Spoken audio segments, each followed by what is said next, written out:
I still don't know what I was thinking visiting him at his house, knowing very well the possibility of what could happen. I did know that he was alone at his friend's, and I did have a gut feeling that he was lying to me about being sick. But I still went anyway. Maybe it was curiosity to see how the whole night would turn out. Maybe it was sheer prostitutional tendencies, but I still went anyway. And boy, did I see Shaggy. So I got to his end around 2 in the afternoon and he sent his friend to come get me. The friend he claimed had traveled and left him sick and alone at home. I followed this friend into the room where they shared and saw him wrapped in a brown and yellow African print cloth. It was burning hot outside though, but this boy, wrapped up in a cloth like fresh tuna shawarma, began shivering as soon as I entered. His friend mentioned all too casually that he had been like that since the day before and that he had stayed back just to care for him because he couldn't even lift his head to eat. This boy, who came out of his mother's womb holding a kinky, couldn't eat because he was sick. Bruh. It was getting too obvious now. I was on to them. When his friend left, I joined him on the bed and asked what was wrong with him. Still shivering, he mumbled something I could barely hear, and when I asked what that was, he signaled me to come closer because he couldn't shout.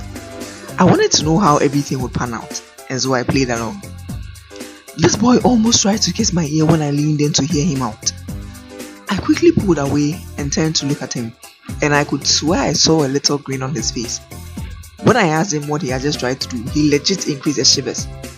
This boy that I could see sweating profusely was pulling the cover cloth to wrap himself more. His friend came in shortly after and asked if he could get me anything. When I refused, he insisted and got me a bottle of Fanta. I couldn't resist the ice-cold canned bottle of sweetness in front of me. While I focused on emptying the content of the can, Junior, my supposedly sick ex-boyfriend, focused on pulling down his shorts underneath his cloth. I don't even know why I was shocked when I climbed in on the bed and my thighs touched his somewhere. This boy had always been sleek. Throughout our relationship, he always had his way of let him have his way before I even realized. Before I could say Jack, I would already feel Jack. But by the grace of the Almighty Father, I finally broke free from his lying, cheating, cunning behind, only to find myself on his bed again after 4 months. Well, technically it wasn't his bed, but it was his friend's bed, but still. When I drew closer to him on the bed, his voice suddenly became audible.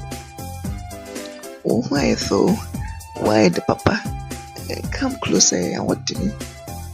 I don't know how I didn't slap him to reset his brains and wipe that nonsense smile off his face. Why not just dying 2 minutes ago?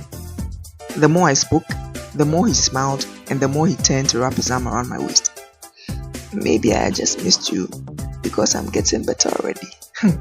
The smug idiot. I was slowly getting sucked into his lies, but I somehow convinced myself that I was only waiting to see what would happen. When he thought he had me the most, I would call him out on his crap. Ladies and gentlemen, I forgot one vital aspect when I was making my foolproof plan. I was not superhuman. The moment his hand somehow traveled up my shirt, my brains froze. All of a sudden, the people living in my head started reminding me that we are only human after all, and we are meant to forgive each other. That's when the philosophical me started arising, telling me about to err is human and to forgive is whatever. After all this boy puts me through, my body decided to give in to him. Or he had added juju to his list of sins. Till now, I still don't remember how his hands moved from under my shirt into my underwear, or how I willingly joined him under the cloth.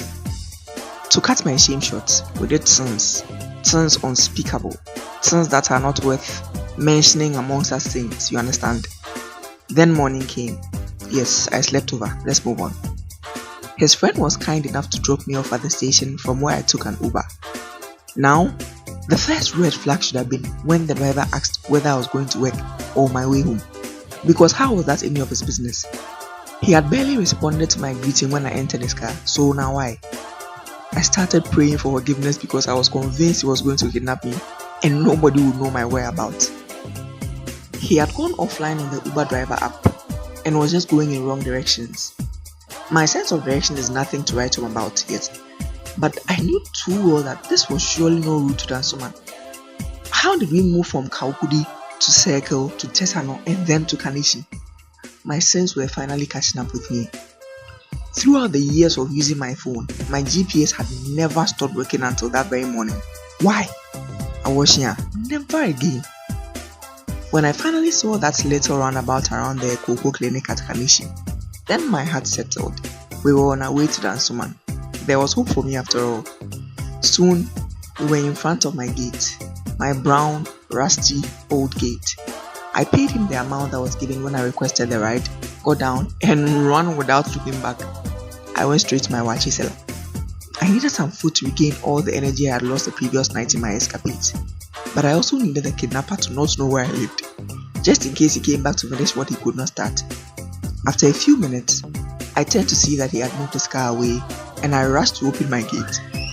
Inside, I was met with the usual loud, joyless noise from the fufu milling machine, coupled with the incessant screams from children who also lived with their mothers on the compound, and the painful, piercing laughs of the mothers who seemed to bond over every useless thing.